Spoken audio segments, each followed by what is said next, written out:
It's 6 o'clock. At this time, I'll call the regular meeting of the Perry City Council for Tuesday, May the 5th, 2020 to order. We have a quorum. At this time, I'd request that you stand with us for the invocation and the Pledge of Allegiance. Councilman Jones will lead us in the invocation. Councilman King will lead us in the Pledge of Allegiance. Let us pray. Heavenly Father, we thank you for this evening, Lord. God, we thank you for the city of Perry and the privilege it is to live here. And Lord, we ask for just a swift intervention, Lord, in this coronavirus, that you would bring healing to our world, healing to our hearts, God, and healing to our city.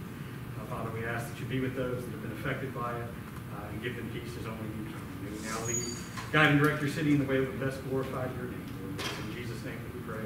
Amen. Amen. I pledge allegiance to the flag of the United States of America and to the republic for which it stands, one nation, under God, indivisible, with liberty and justice for all. Thank you, gentlemen.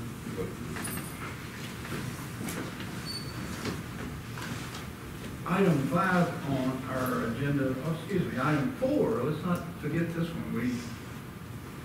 Item 4 is recognitions and presentations. Item 4A is recognition of Ms. Warren, our professional municipal court clerk.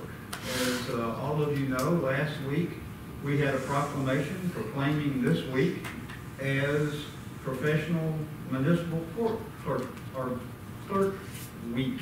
I'll get it right. And but Mrs. Warren left the meeting last week before we could acknowledge her. So we wanted to have the opportunity tonight to thank her for all the hard work she does in keeping us straight on a day-to-day basis and helping us do our jobs effectively and efficiently. Ms. Warren, thank you very much. We really appreciate what you do for us each and every day. It is very important. Council members, comments? I'd just like to say, as kind of a new guy on the block, she's been very helpful to me and always has a willing spirit, and she's just got the best attitude, so I thank you. Also like to thank you for, like what Dr. Albright was saying, he definitely does have a good attitude. You don't mind helping us whenever we need help, and I appreciate you for being there. I really don't. Thank you, Ms. Annie, for everything that you do for us as well as the city of Perry, because you go far and beyond what is asked of you. Again, I say thank you. I could say the same thing as Dr. Albritton. Being new, you just took pity on both of us, I think, and held our hands very tightly, and we appreciate it so much. Thank you much. I'll just follow that up by saying you still take pity on me. It's much appreciated, Annie, for all that you do for the city and for us and for keeping us straight. I really appreciate it. Your comments. As I understand, we're going to have some pictures made tomorrow we will be social distancing in the office, but we think they'll be far more attractive without our mask on. So we'll try to get those pictures taken and posted up on our social media so we can recognize her that way as well. So thanks again for all the hard work. We really appreciate it. Item 5 on our agenda is the review of minutes. Council members, you have been provided with the minutes of the April 21st, 2020 council meeting. At this time, I will entertain a motion to accept these minutes as presented. There's a motion and a second. Are there any additions, deletions, or changes that need to be made to these minutes at this time? Hearing none, all in favor of accepting the minutes as they are presented, please raise your right hand. Please let the record show the minutes were approved unanimously. Thank you. Item 6 is old business. 6A are ordinances for the second reading and adoption. Council members, this is the second reading of this ordinance that we're going to review this evening, and we will vote on it at this time. Thank you, Mayor. Mayor and Council, this is the Wireless Facilities and Antennas Act.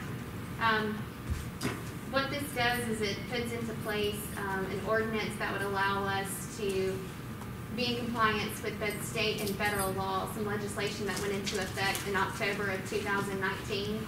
A small wireless facility, again, is like a metal box that's usually attached to a light pole or other utility pole for wireless companies to be able to co-locate their antennas. And so passing this ordinance would allow us to be in compliance with, again, the state and federal law, but also retain as much local control as we can, especially as to the aesthetic standards being in place for these wireless facilities. What questions do you have relative to this ordinance?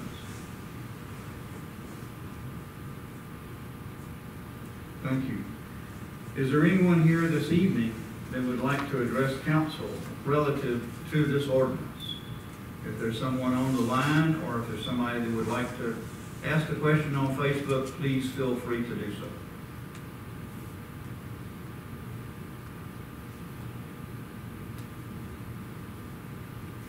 Hearing none, at this time, I'll entertain a motion to approve this ordinance as presented. So move. Motion and a second. All in favor, please indicate by raising your right hand. Does that require a voice vote on an ordinance? Yes, sir, it Excuse does. me, I thought. I need a voice vote. All in favor, please say aye. Aye. Those opposed, please let the record show that the ordinance was approved unanimously. Item 7 is any other old business. 7A is any old business from the mayor. I do not have any. Any old business from council members? Ms. Bynum Grace? I have none. Dr. Albritton? I have none. Mr. King? I have none. Mr. Jones? No. Mr. Hunt? No, sir. Ms. Peterson? Yes. Thank you. Any old business from our attorney, Ms. Brooke Newby? No, sir. Any old business from our city manager, Mr. Gilmore? No, sir. Thank you. And any old business from our assistant city manager, Mr. Robert Smith? No, sir. Thank you. Item 8 is new business. 8A is Project Sleep, the City of Perry Hotel incentive request by Mrs. Harden. Mrs. Harden, you have the floor. Thank you very much, Mayor and Council. Good evening. I'll be social distancing, but I am going to take off my mask for the presentation if you guys are okay with that. So Project Sleep is a hotel planned for the Georgia National Fairgrounds and Ag Center property. They have made a formal request to the city for hotel incentives as outlined in the city's hotel development incentive policy. The company, which does not want to be publicly named at this time, has a longstanding presence in Georgia, and they were this project is currently moving forward, and the company is working on a contract for a 2.5 to 3 acre land lease from the fairgrounds, and they'd like to construct a new hotel there. The planned development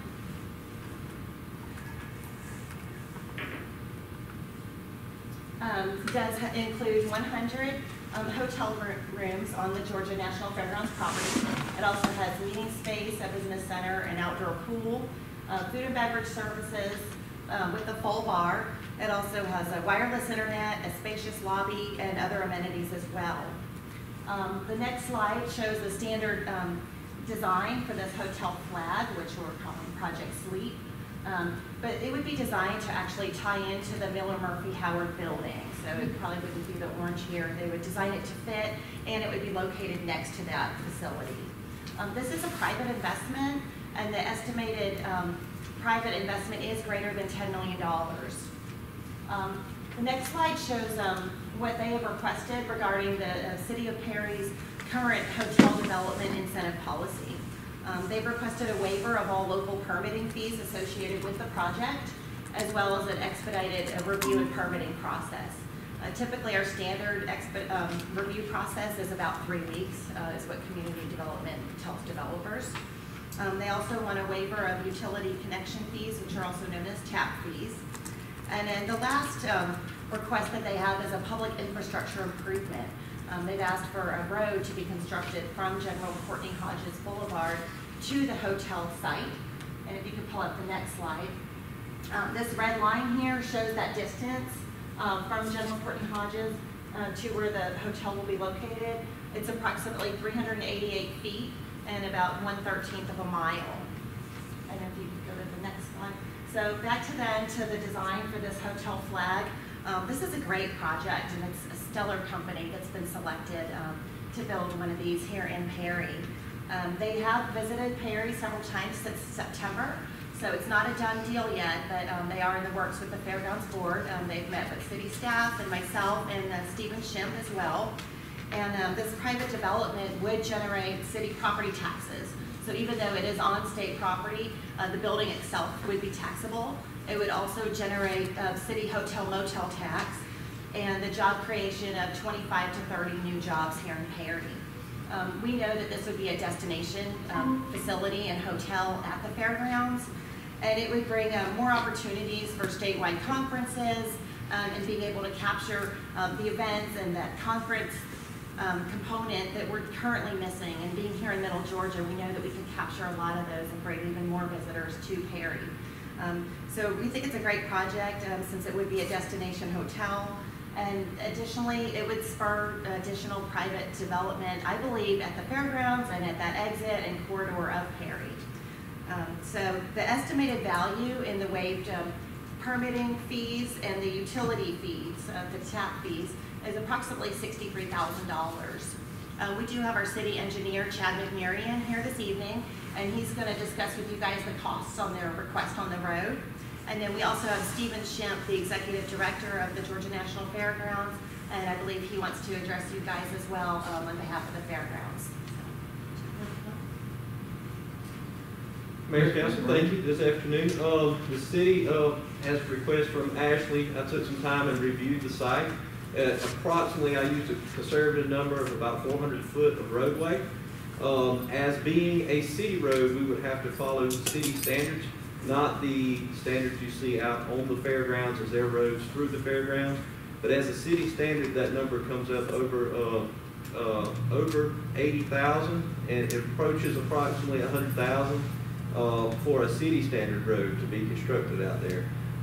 So I would be prepared for $100,000 for constructing that road. I'm gonna take this mask off.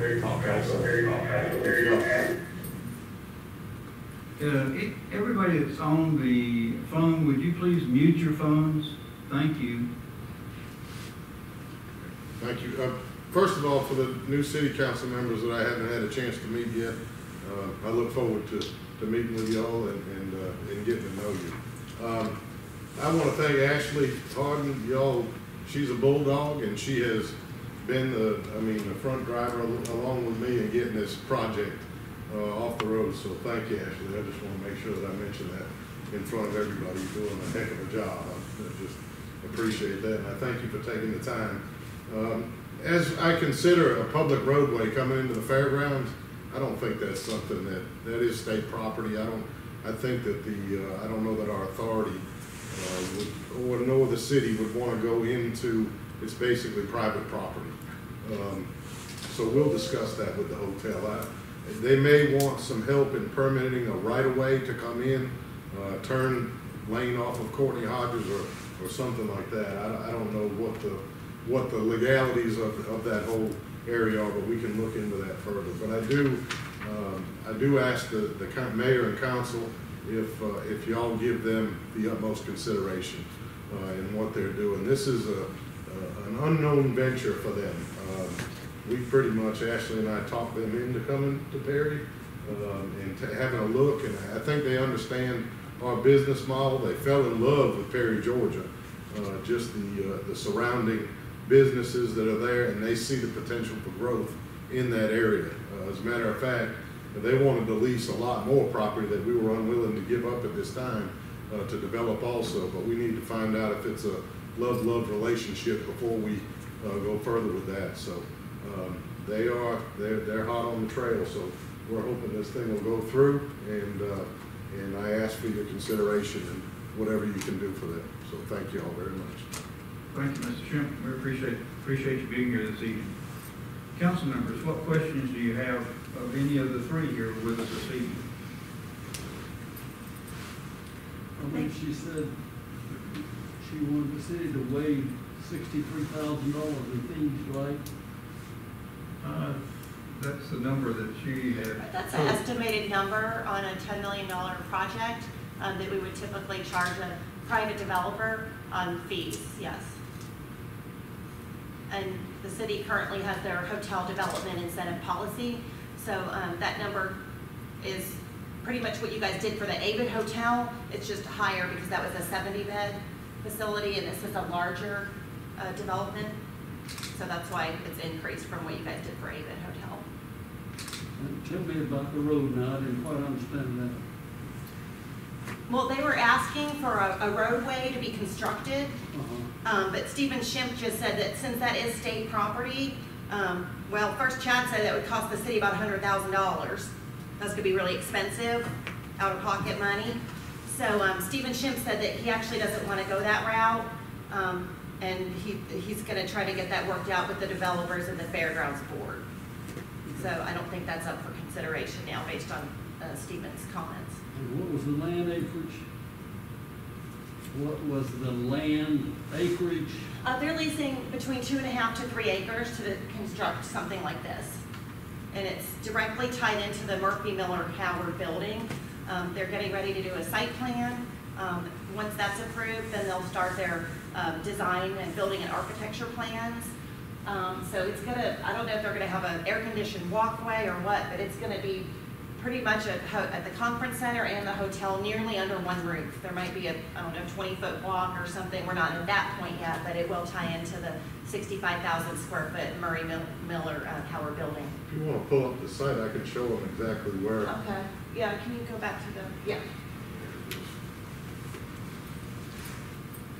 The hotel will sit basically in this area, right here, they'll take this acreage for parking, and they'll have their own entrance off of Courtney Hodges that meets into our parking lot here.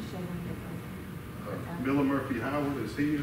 There'll be a conditioned walkway that goes right into the doors that are on this side that will connect directly into the hotel.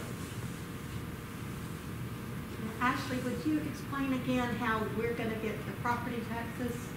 Oh, yes, I can.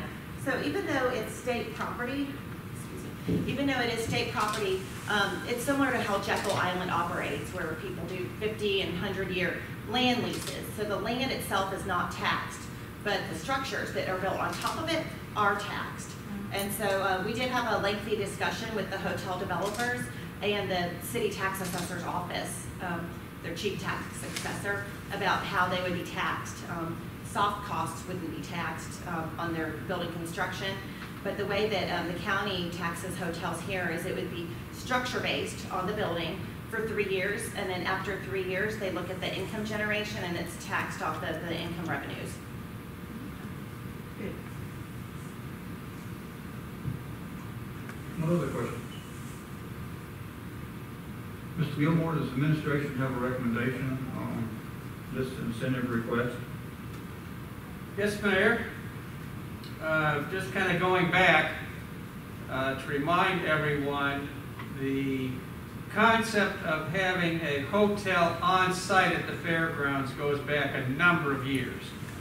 And council has been very supportive of that concept to help expand out not only opportunities for the city, but definitely opportunities for the fairgrounds itself. The second thing is that you have a policy incentive for hotels. It's not a guarantee that every hotel will get it, but you do go through and review that incentive, and if you feel it's appropriate, then you will determine how much and what you're going to do for the incentive.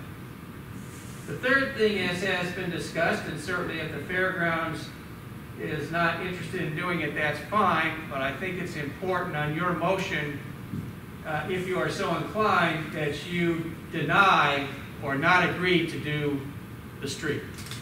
You know, that does not fall within our regular policies on what we do. We normally only extend utilities to the property line, and then it's up to the developer or the builder, you know, whatever the case may be, to continue on with that.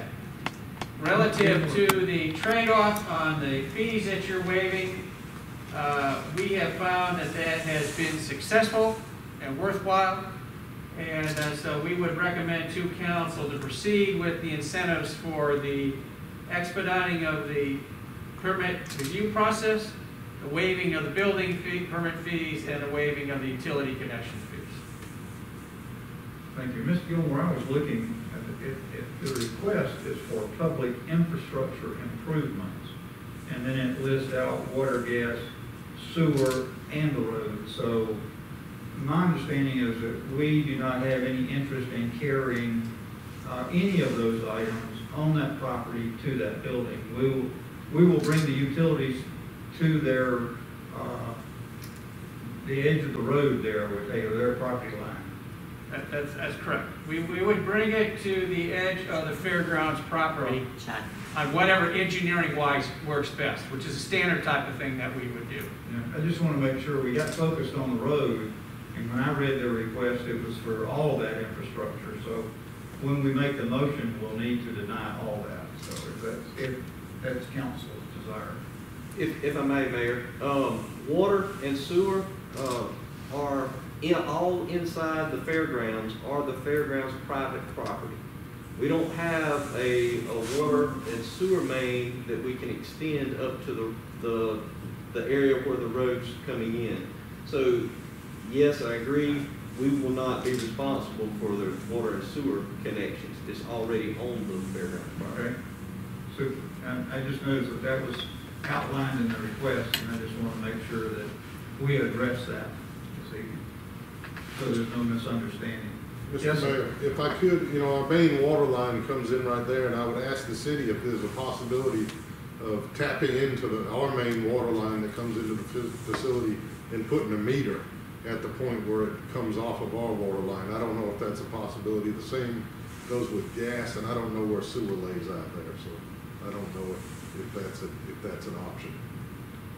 If I may, Mayor and Yeah, Council, responding to Mr. Schimpf's request, that's our standard practice anyway. Okay. You may remember that you have adopted a policy that any type of unit or rentable unit has to have its own meters. Everybody remember that? Right. So in this particular case, that'd be our standard practice anyway, that a meter would be provided. Okay. Thank you for that clarification. Any other questions relative to this? Hearing none at this time, I'll entertain a motion that outlines the desires of the council going forward with this request. Mayor, I would entertain a motion that we approve the incentive package, but not the road, and approve the stipulations as outlined by Mr. Gilmore relative to connecting the water and sewer to the fairgrounds property. There's a motion and a second. All in favor, please raise your right hand. Please let the record show that the incentive was approved unanimously. Thank you, Ms. Harden. You guys are working really hard to bring a nice hotel to the fairground. Mr. Shemp, thanks for all the hard work. You guys are really, it's going to be a real nice addition out there. Thank you all very much. Keep your fingers crossed. We're Yes, sir, we will. in late negotiations, but this will help. Thank you. Thank you.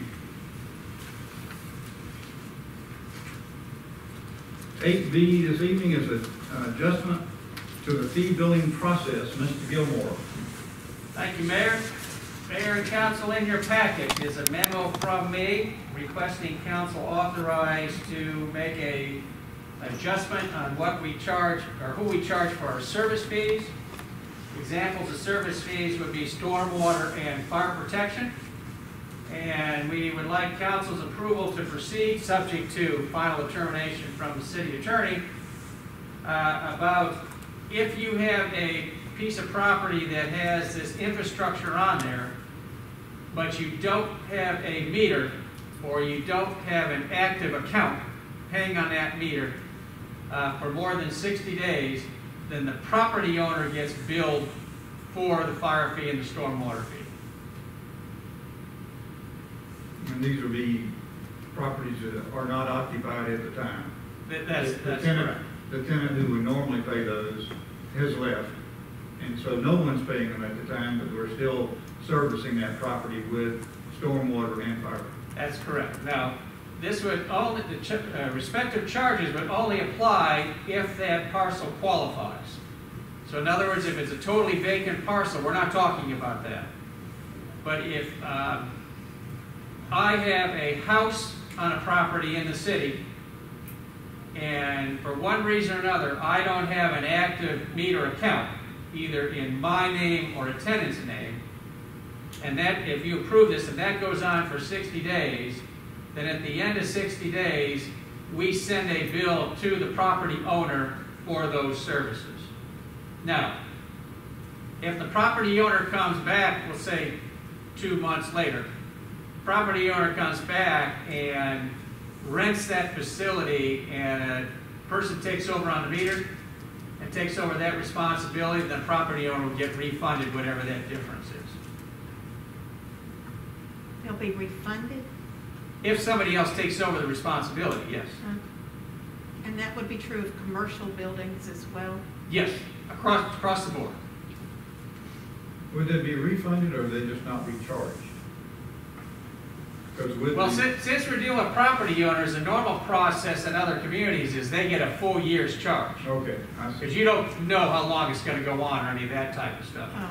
But I did want to have, if you were agreeable, that provision about the owner can get refunded for whatever that portion is if it shifts over to somebody else's responsibility.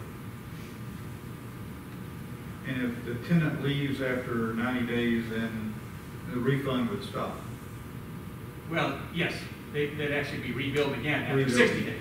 So you're going to give them a refund on the amount that's unearned at that point in time when they lease it? Correct. So if they paid it for 9 months, you give them 7 months back if they lease the piece of property after a couple of months? That's correct. Okay.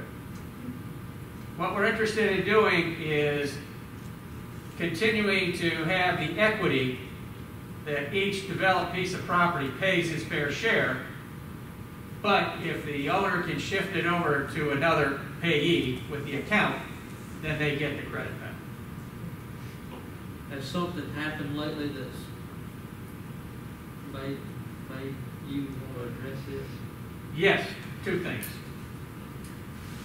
The first one is going back and checking to see, we have maybe 15, 20, something like that, parcels that are in this particular situation. The other thing, quite honestly, council members, with the COVID-19 issue and everything, I'm not sure what's going to happen relative to the real estate market.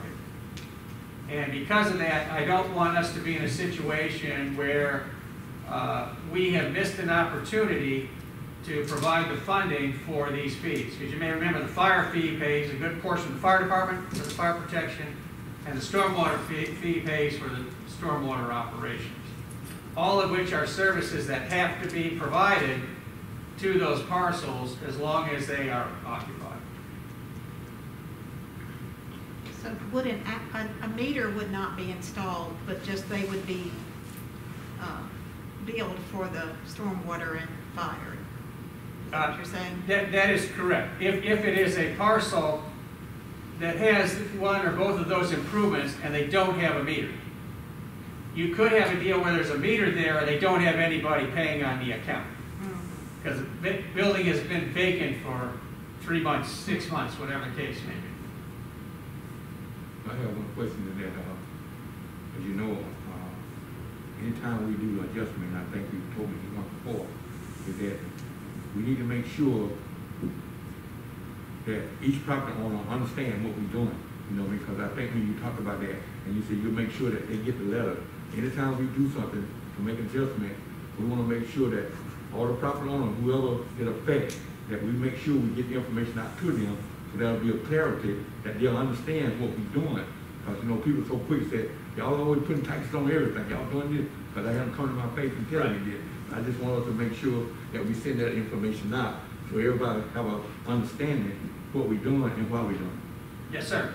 Assuming council approves, then whatever the final format that satisfies the city attorney, once that's done, every affected parcel will be advised about what's coming up. So there should be no surprise. Yeah, as you all well know, they'll say there's a surprise no matter what, but there will be the documentation that they have been advised. Other questions? Okay. At this time, I'll entertain a motion to approve the adjustment to the fee billing process as outlined by Mr. Gilmore. So moved. Second. Motion and second. All in favor, please indicate by raising your right hand. Please let the record show that the adjustment was approved unanimously. Thank you. Item 8C is designation of a handicap parking space. Mr. Gilmore? Thank you, Mayor. Mayor and Council, this is a follow-up to your last meeting, but it's not full business. I trust you all remember the discussions we had on 809 Carroll Street, the old Houston Bank, and whether the ADA access would have to be in the front or in the rear. Everybody remember that? Yeah. We have received a notice from the respective state agency that it is their recommendation for historic purposes that no ramp or lift be installed in the front. In other words, on Carroll, but they can go on the back alley. You may remember the city's requirements for that is if the state agency says okay, which it has, then the owners have to make all the necessary improvements to satisfy ADA to get to some publicly named street. Everybody remember? Mm-hmm. Okay. What we are asking you all to do is to give a general okay for establishing one designated handicap parking space either on Ball Street or Jernigan, depending on which way they come out with the handicap access. Because you may remember the bank's located generally in the middle of the 800 block. I think probably they're going to come out towards Ball Street. At least that's what's been talked about by Bodega, to give a reference. But there may be some issues, because remember, they have to get easements from property owners and that type of stuff, so they may have to go the other way. This would only be one parking space. It would meet your standard requirements, and my recommendation to you, if you are so inclined, is to say, yes, one space either way that works out best to take care of this. Now, the other thing you may remember we talked about is that while this is initially being established for one location, as we get more development, remember we had talked about this last meeting, you'll probably have more businesses and buildings having to do that. So there's going to be more of the ADA access coming out on the alley and then coming out. Questions?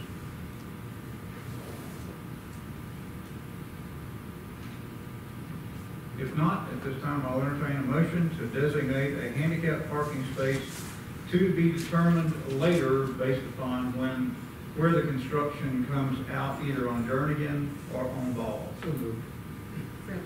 Motion and second. All in favor, please indicate by raising your right hand. Please let the record show that the parking space is approved unanimously. Thank you.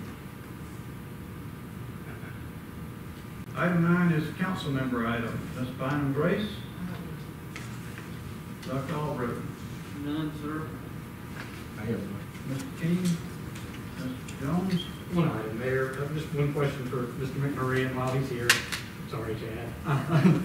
But just one quick question. Could you just refresh my memory on the status of a remediation plan for Creekwood Estates relative to those best management practices?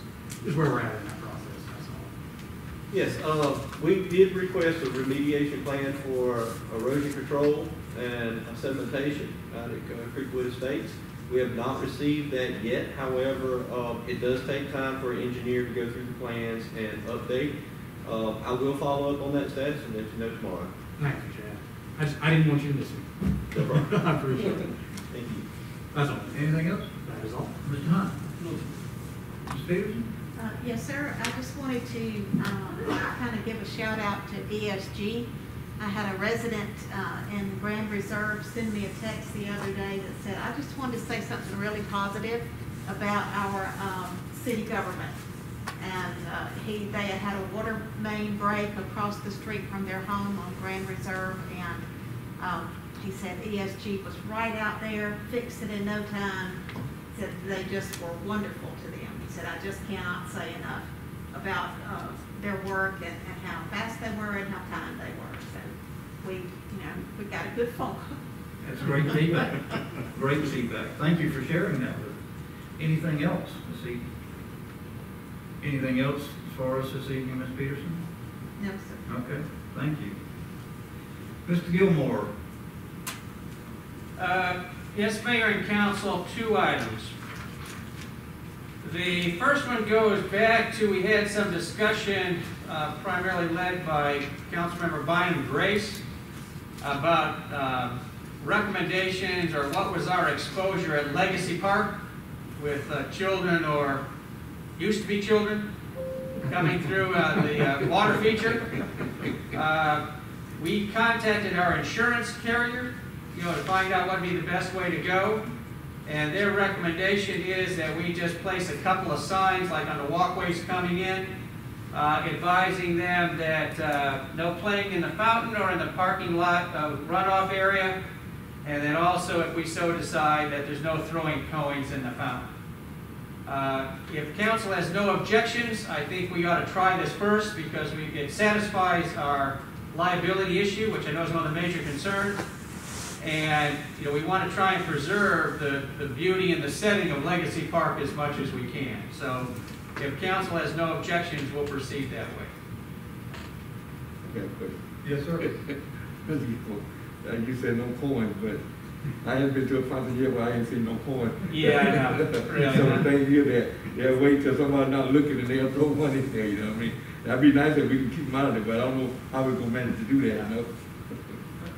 Might be a good revenue stream. Yeah, that's right. Okay, Doc. Mr. Sounds good. Mr. King, following up on that actually, we are having that thing maintained pretty frequently, and part of the maintenance on that is every 2 weeks. It's actually vacuumed out. So that's a part of it. Maybe we can throw that in the city coffers. I don't know, but we are working on that. We talked about it last time. I thought too at the time that, if the police stopped there a couple of times, if they saw people out there, the word would get around. We can't wait in here. We can't swim in here. I just thought, that might be good if they could respond if they saw it. Right. We were planning on doing that, but at least as I remember, Ms. Bynum Grace was very concerned about the overall liability to the city. And that was a major focus we were going in to address what options we could take on that. People are using it too, huh? What about else? Just about every day somebody out there eating lunch or use something.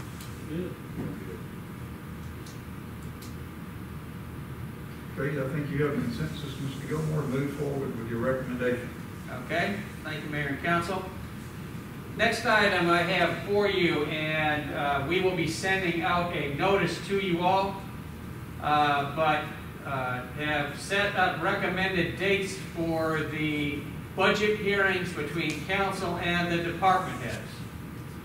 The dates for that are May the 21st, which is a Thursday, May the 22nd, which is a Tuesday, and May the 28th, which is a Thursday.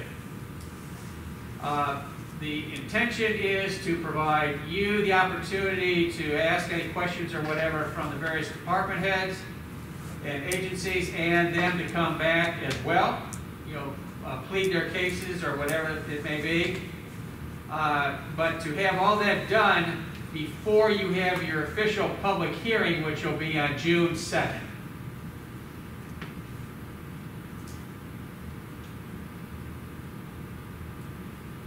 Mr. Gilmore, I think that the second one is going to be on 5/26, isn't it? Yes. And you said 5/22 because Oh, I'm sorry. Yeah, 5/26. 5/26. 21, 26, 28. Correct. And we will send out reminders and everything on that to let you know. And just a clarification, we were talking earlier before the meeting. We will be going back to our work sessions effective May the 18th. And that will be at the Art Center. We will be moving all of our meetings to the Art Center so we can do social separation or distancing and make sure that we have the proper distancing between us with our seating as well. And so it's being set up with Wi-Fi and that type of stuff. On the night of the 18th of May, Mr. Gilmore will do his city manager overview of the entire budget for 2021. So that'll be our first meeting on the budget. And for our new members, what we have historically done is that we have meetings with all the department heads to hear their recommendations and then hear Mr. Gilmore's recommendations relative to what they're asking for. So we have a clear understanding of what's being requested. And so as we go through that process, as Mr. Gilmore says, on 6/1 will be a work session, the first work session in June. We'll have the outside agencies come and talk to us about their request that's typically in our budget each and every year. But we are required to have a public hearing, and that public hearing will be held on 6/2, which will be our first council meeting in the month of June. So that will be our public hearing for that. Then we can adopt the budget on 6/16 during our next meeting during the month of June. So that's a process that we go through. It has worked extremely well for us over the last few years. And so any questions or concerns about that? What was that, June 1 date? That this June the 1st is on a Monday. It's outside agencies will come in and make their request. It'll be a work session that night. Well, this will be at the Art Center. Art Center. This will be our last night here. From now on, we'll meet at the Art Center. We'll make sure that that's highlighted in all the stuff we sent out. Questions, concerns? Okay, Mr. Gilmore, if you'd send out the information to all the council members, I would greatly appreciate it. Yes, sir. Anything else, Mr. Gilmore? No, sir. Mr. Smith? Yes, Mayor. Mayor and Council, I do have a follow-up for y'all. Got more dates, like Mr. Gilmore. These are a little bit further down the road. I feel like we have been talking collectively about the strategic planning process for a number of months now, and we have been. Unfortunately, with the current situation, we've kind of had to push things down the road a little bit. I sent out an email this afternoon to each of you that had a memo from me outlining the proposed strategic planning process. Also attached to that was a agreement, if you will, a draft agreement with the Middle Georgia Regional Commission to facilitate that process for us.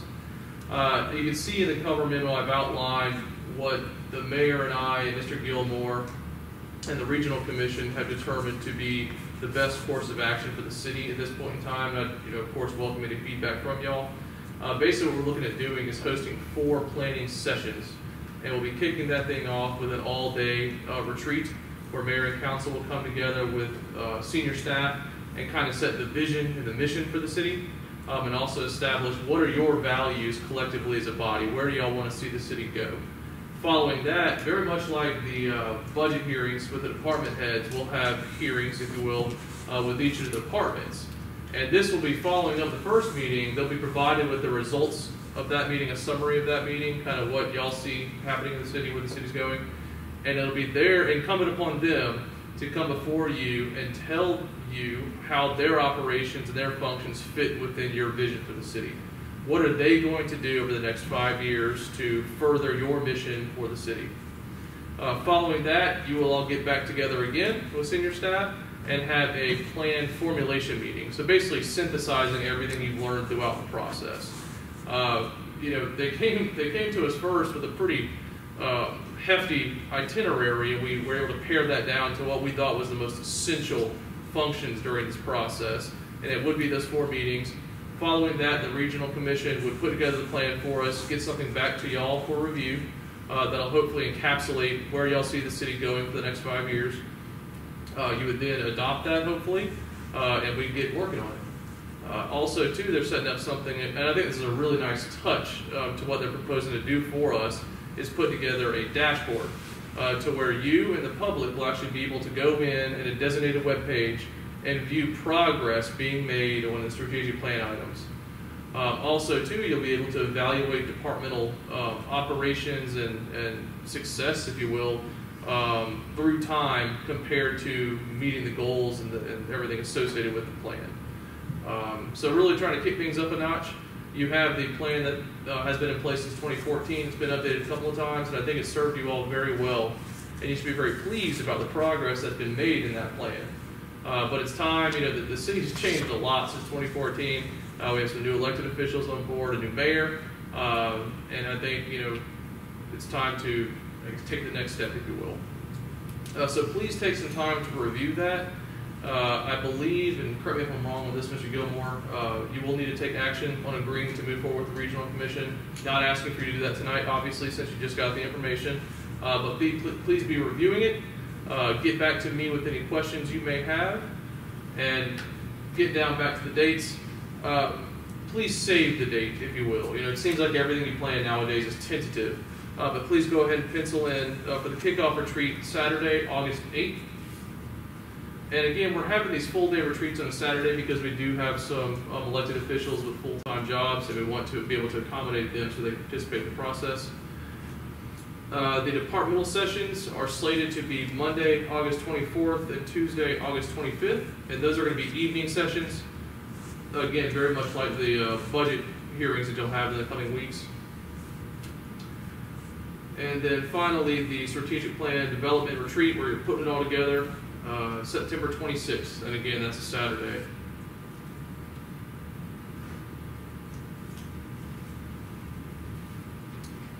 Are there any questions? Any questions at this time?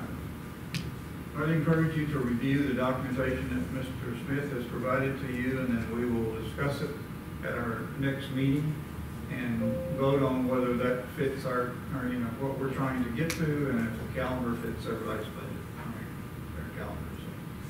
It's been a very interesting process. Really excited about it. Hope you all are. I know how people are kind of finicky right now, but I do have some hard copies with the dates and the proposal and all that stuff. Could just see me after the meeting. I'll get you one. Thank you. Anything else? No, so that's all I have. Thank you. Ms. Newby? No, sir, nothing further. Thank you. Item 10 is department head and staff items. Ms. Warren, anything for us this evening? No, sir. Ms. Murray, anything else? Nothing further. Ms. Harden, anything else this evening? Nothing tonight, sir. Ms. Clark? No, sir. I think that's everybody here. Do we have any comments on Facebook or on the phone relative to general public items? No, sir. We have none. Item 12 is mayor items. I have several things I'd like to review with you this evening. One is the census forms.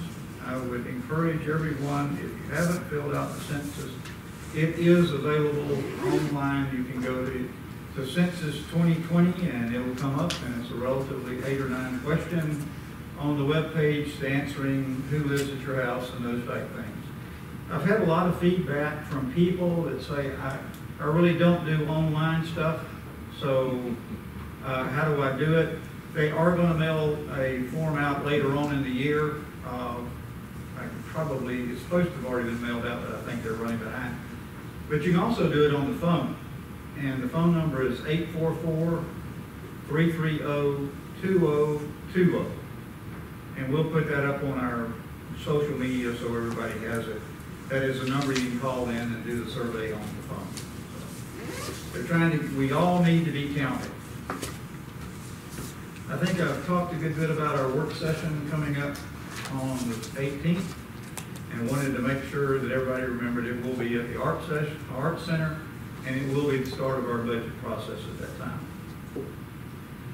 One of the things, since we have new council members, I know that you guys have been to the newly elected officials thing with the GMA, or I guess through the University of Georgia, and you've gotten lots of information, but I would like to take this time and talk a little bit about us as policymakers. What are our roles, and what procedure are we going to be following as we go through the budget process? So, Ms. Newby, can you talk just briefly about our roles, the roles of the mayor, the city manager, and the council members, if you will, just briefly? Yes, sir. So our form of government is that we have a mayor and 6 council members. Our mayor serves as the chief executive of the city, and our council members have the legislative authority for the city. Together, mayor and council are vested with the powers of the government as outlined in our charter. So again, that's the council members as the legislative authority, the mayor as the chief executive, and then our city manager is the administrative head of the city government. So his role is to serve as the chief operating officer, if you will, through that administrative position. Okay. Any questions relative to that? Just as we get into the budget process, we need to think about those type things. And I think that one of the things I would want to remind everybody here is that as mayor and council, we really do not have any authority to spend money. We have the policy of approving the budget and defining how we're going to spend the money, going based upon Mr. Gilmore's recommendation. But the actual, spending of the money is designated for or delegated to the department heads and Mr. Gilmore. And I know all of us, I know me personally, I get excited about stuff, and I'll be talking to somebody about stuff, and we have to be careful because people want to please us, whether that's an employee or whether that's a contractor or somebody's doing work for us. They all want to work with us and try, and they take that as a recommendation to go do something. And we just have to keep in mind that ours is, as policymakers, Ms. Gilmore has total jurisdiction of managing our personnel as well as the budget throughout the year. And it's just something we need to think about as we're going through our day-to-day work with the employees as well as people that are doing work for the city. Any additional comments, Mr. Gilmore? No, sir. Okay. I have one, Mayor. Yes, please.